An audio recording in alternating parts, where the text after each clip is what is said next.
जय श्री कृष्ण भक्तों, हरिओम तत्सत। आइए श्रवण करते हैं भागवतम के प्रथम स्कंद के पाठ 1 का। भगवान वासुदेव को नमस्कार करना प्रत्यक्ष रूप से वासुदेव तथा देवकी के दिव्य पुत्र भगवान श्री कृष्ण को इंगित करता है। इस तथ्य की अधिकाधिक व्याख्या इस ग्रंथ में सुस्पष्ट रूप से की जाएगी। यहाँ पर श्री वासुदेव दृढ़ता पूर्वक कहते हैं कि श्री कृष्ण ही आदि भगवान है और अन्य सभी रूप उनके प्रत्यक्ष या अप्रत्यक्ष पूर्ण अंश या अशांश है। सामवेद उपनिषद में भी बताया गया है कि भगवान श्री कृष्ण देवकी के दिव्य पुत्र हैं। इसलिए इस स्तुति का यह पहला कथन बताता है कि भगवान श्री कृष्ण आदि भगवान है। यदि परम भगवान किसी दिव्य नाम से जाने जा सकते हैं तो वह कृष्ण शब्द ही होना चाहिए, जिसका अर्थ है सर्वाकर्षक। भगवत गीता में भगवान ने कई स्थलों पर स्वयं को आदि भगवान घोषित किया है और इसकी पुष्टि अर्जुन के द्वारा तथा नारद जी, व्यास जी आदि बड़े बड़े मुनियों के द्वारा भी की गई है। पुराण में यह भी कहा गया है कि भगवान के असंख्य नामों में से कृष्ण नाम सर्वप्रमुख है। वासुदेव नाम भगवान के पूर्ण अंश का सूचक है और भगवान के अन्य सभी रूप जो वासुदेव से अभिन्न है इस ग्रंथ में बताए गए हैं। वासुदेव नाम विशिष्ट रूप से वसुदेव तथा देवकी के दिव्य पुत्र का सूचक है। सन्यासियों में सिद्ध परमहंसों द्वारा श्री कृष्ण का ध्यान सदा ही किया जाता है। जितनी भी वस्तुओं का अस्तित्व है वे सभी भगवान से ही अद्भुत हैं। इसका सार तत्व प्राप्त करने के लिए मनुष्य को चाहिए कि वह धीरे धीरे ज्ञान विकसित करके क्रमशः आगे बढ़े। यह स्वाभाविक है कि चिंतनशील मनुष्य सृष्टि का उद्गम जानना चाहता है। रात्रि में वह आकाश में तारों को देखता है और स्वाभाविक है कि वह उनके निवासियों के विषय में कल्पनाएं करता है। ऐसी जिज्ञासा मनुष्य के लिए स्वाभाविक है क्योंकि उसकी चेतना विकसित है जो पशुओं की तुलना में उच्च है। श्रीमद् भागवतम के रचयिता ऐसी जिज्ञासाओं का सीधा उत्तर देते हैं। वे कहते हैं कि भगवान श्री कृष्ण समस्त सृष्टियों के उद्गम है। वे न केवल ब्रह्मांड के सृष्टा है वरन उसके संहर्ता भी हैं। इस दृश्य जगत की उत्पत्ति भगवान की इच्छा से किसी काल में होती है। कुछ काल तक इसका परिपालन होता है और तब उनकी ही इच्छा से इसका संहार हो जाता है। भगवत गीता में भगवान कहते हैं उनसे बढ़कर कोई परितत्व या अंतिम लक्ष्य नहीं है। इसलिए श्री व्यासदेव तुरंत उन पर तत्व श्री कृष्ण की पूजा करते हैं जिनकी दिव्य लीलाओं का वर्णन दशम स्कंद में हुआ है। निष्ठाहीन व्यक्ति सीधे दशम स्कंद में और विशेषकर उन 5 अध्यायों में पहुंच जाते हैं जिनमें भगवान की रासलीला का वर्णन है। श्रीमद् भागवत का यह अंश इस महान ग्रंथ का गुह्यतम अंश है। जब तक किसी को भगवान का पूरा दिव्य ज्ञान प्राप्त न हो ले तब तक वह भगवान की पूज्य दिव्य लीलाओं को, जिन्हें रास नृत्य कहा जाता है, तथा गोपियों के साथ उनके प्रेम व्यवहार को ठीक से समझ नहीं सकता। यह विषय अत्यंत आध्यात्मिक है। केवल ऐसे मुक्त पुरुष जिन्होंने क्रमशः परमहंस अवस्था प्राप्त कर ली है इस रास नृत्य का दिव्य आस्वादन कर सकते हैं। अतः श्रील व्यासदेव पाठक को अवसर प्रदान करते हैं कि भगवान की लीलाओं के सार का आस्वादन करने के पूर्व वे धीरे धीरे आत्म साक्षात्कार का विकास करें। इसीलिए वे जानबूझकर गायत्री मंत्र धीमहि का आवाहन करते हैं। यह गायत्री मंत्र अध्यात्म में बढ़े चढ़े व्यक्तियों के निमित्त है। जब कोई गायत्री मंत्र का उच्चारण करने में सफल हो जाता है तब वह भगवान की दिव्य स्थिति तक प्रवेश पा सकता है। अतः गायत्री मंत्र के सफल जप के लिए मनुष्य में ब्राह्मण जैसे गुणों का समावेश होना चाहिए या फिर उसे पूर्ण रूप से सतोगुणी होना चाहिए। तभी वह भगवान के नाम, यश, गुणों आदि का दिव्य अनुभूति प्राप्त कर सकता है। श्रील व्यासदेव जी कहते हैं यह दृश्य जगत एक वास्तविकता जैसा प्रतीत होता है किंतु वास्तविकता तो आध्यात्मिक जगत में होती है और यह तो उसकी छाया अथवा प्रतिबिंब मात्र है।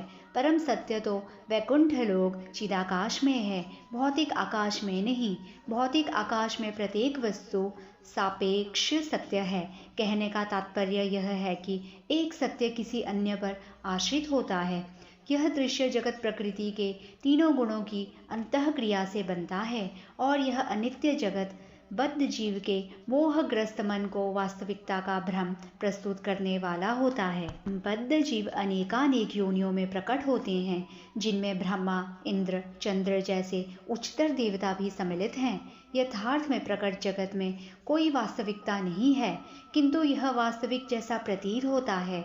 वास्तविकता का अस्तित्व तो वैकुंठ लोक में है, जहाँ पुरुषोत्तम भगवान अपनी दिव्य सामग्री के साथ नित्य विद्यमान रहते हैं। जिस प्रकार जटिल निर्माण कार्य का मुख्य इंजीनियर निर्माण कार्य में स्वयं भाग नहीं लेता, किंतु वह इसके कोने कोने से परिचित रहता है, क्योंकि सारा कार्य उसी के निर्देशन में संपन्न होता है। वह प्रत्यक्ष एवं अप्रत्यक्ष रूप से निर्माण कार्य के विषय में हर बात जानता है। इसी प्रकार भगवान भी इस दृश्य जगत के सर्वोपरि अभियंता होने के कारण इसके कोने कोने से परिचित हैं। यद्यपि सारे कार्य देवताओं द्वारा संपन्न किए जाते हैं, इस भौतिक सृष्टि में ब्रह्मा से लेकर एक क्षुद्र चींटी तक कोई भी स्वतंत्र नहीं है। हर स्थान पर भगवान का हाथ देखने में आता है। सभी भौतिक तत्वों के साथ साथ आध्यात्मिक स्फुलिंगों का उद्भव उन्हीं से होता है।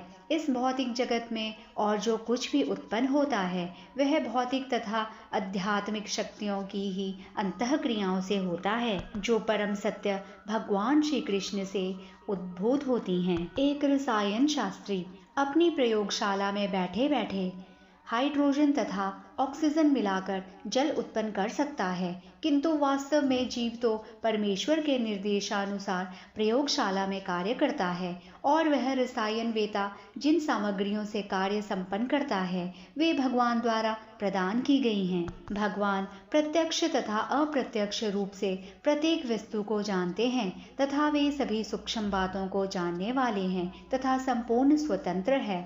उनकी तुलना सोने की खान से की जा सकती है। भौतिकवादी व्यक्ति व्यर्थ ही सोचता है कि उसके अतिरिक्त कोई अन्य सृष्टा नहीं है। यह माया या भ्रम कहलाता है।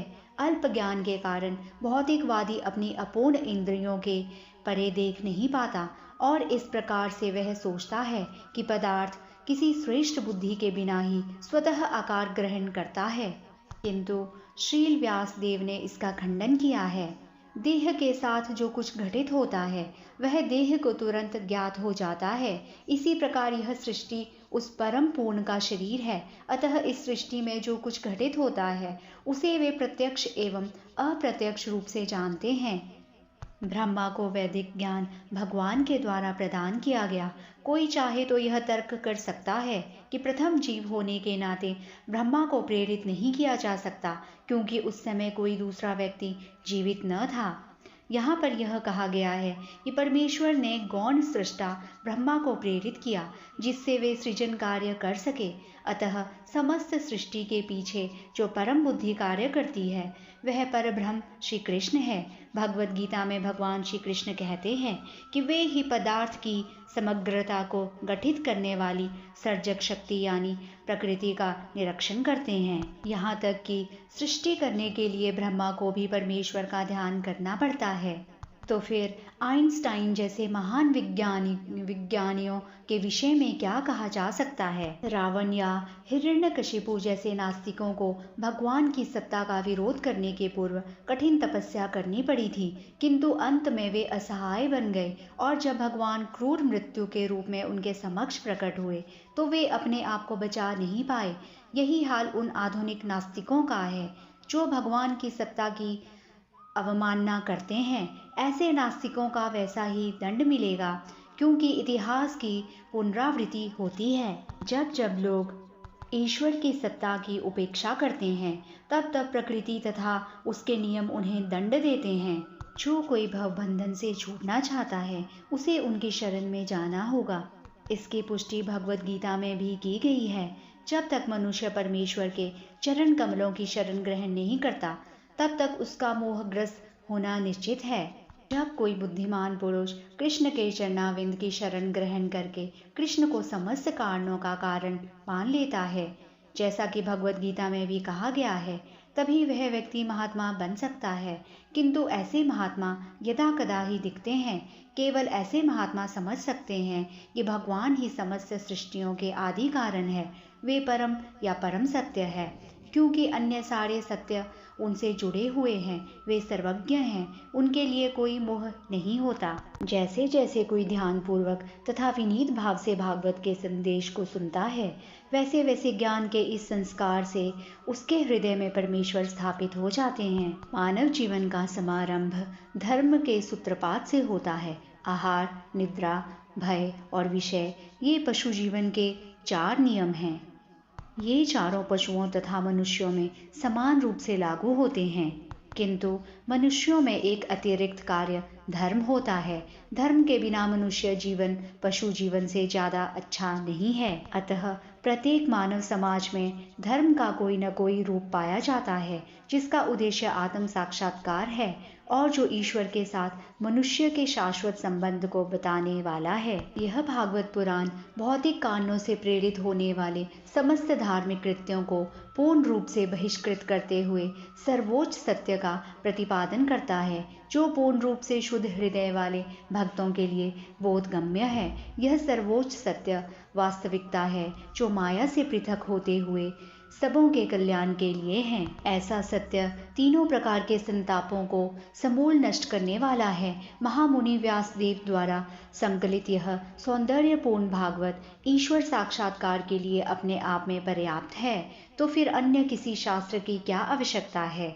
जैसे जैसे कोई ध्यान पूर्वक तथा विनीत भाव से भागवत के संदेश को सुनता है, वैसे वैसे ज्ञान के इस संस्कार से उसके हृदय में परमेश्वर स्थापित होते जाते हैं। श्री व्यास जी कहते हैं, हे विज्ञ एवं भावुक जनों, वैदिक साहित्य रूपी कल्प वृक्ष के इस पक्व फल श्रीमद् भागवत को जरा चख दो। यह श्री सुखदेव गोस्वामी के मुख से निस्तृत हुआ है, अतएव यह और भी अधिक रुचिकर हो गया है। यद्यपि इसका अमृत रस मुक्त जीवों समेत समस्त जनों के लिए पहले से आस्वाद्य था। एक बार नैमिषारण्य के वन में एक पवित्र स्थल पर शौनिक आदि महान ऋषिगण भगवान तथा उनके भक्तों को प्रसन्न करने के लिए 1000 वर्षों तक चलने वाले यज्ञ को संपन्न करने के उद्देश्य से एकत्र हुए। एक दिन यज्ञाग्नि जलाकर अपने प्रातःकालीन कृत्यों से निवृत्त होकर तथा श्री सूत गोस्वामी को आदर पूर्वक आसन अर्पण करके ऋषियों ने सम्मान पूर्वक विषयों पर प्रश्न पूछे। मुनियों ने कहा, हे पूज्य सूत गोस्वामी, आप समस्त प्रकार के पापों से पूर्ण रूप से मुक्त हैं। आप धार्मिक जीवन के लिए विख्यात समस्त शास्त्रों एवं पुराणों के साथ साथ इतिहासों में निपुण हैं, क्योंकि आपने समुचित निर्देशन में उन्हें पढ़ा है और उनकी व्याख्या भी की है। अतएव दीर्घायु की कृपा प्राप्त आप सरलता से समझ में आने वाली विधि से हमें समझाइए कि आपने जनसाधारण के समग्र एवं परम कल्याण के लिए क्या निश्चय किया है। हे विद्वान, कली के इस लौह युग में लोगों की आयु न्यून है, अर्थात कम है। वे झगड़ालू, आलसी, पथभ्रष्ट, अभागे होते हैं तथा साथ ही साथ सदैव विचलित रहते हैं। शास्त्रों के अनेक विभाग हैं और उन सब में अनेक नियमित कर्मों का उल्लेख है, जिनके विभिन्न प्रभागों को वर्षों तक अध्ययन करके ही सीखा जा सकता है। अतः हे साधु, कृपया आप इन समस्त शास्त्रों का सार चुनकर समस्त जीवों के कल्याण हेतु समझाइए, जिससे उस उपदेश से उनके हृदय पूरी तरह संतुष्ट हो जाएं। हे सूत गोस्वामी, आपका कल्याण हो। आप जानते हैं कि पूर्ण पुरुषोत्तम भगवान देवकी के गर्भ से वसुदेव के पुत्र के रूप में किस प्रयोजन से प्रकट हुए। हे सूत गोस्वामी, हम भगवान तथा उनके अवतारों के विषय में जानने के लिए उत्सुक हैं।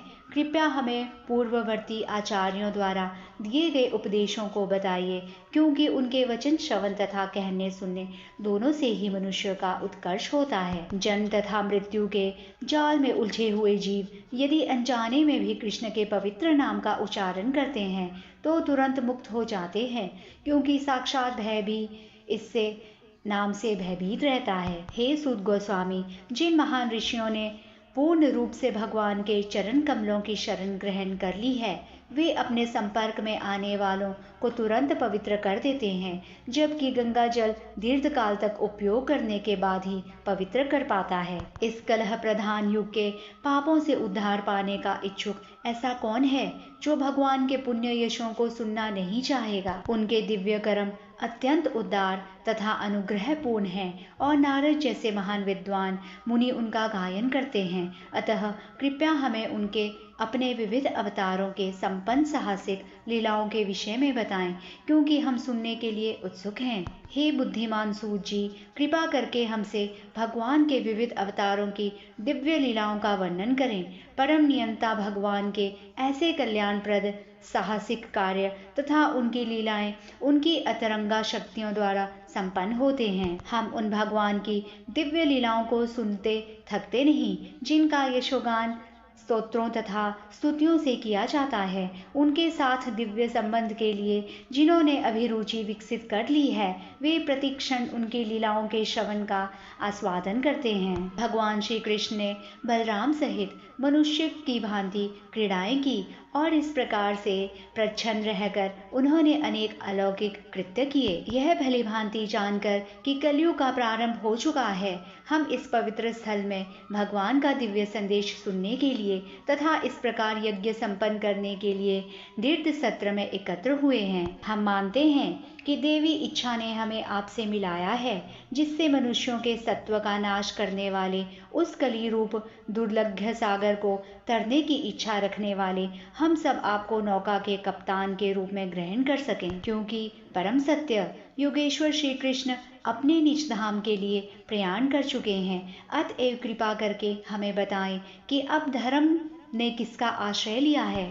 जय श्री कृष्ण भक्तों, यहाँ पर प्रथम स्कंद का पाठ संपन्न होता है।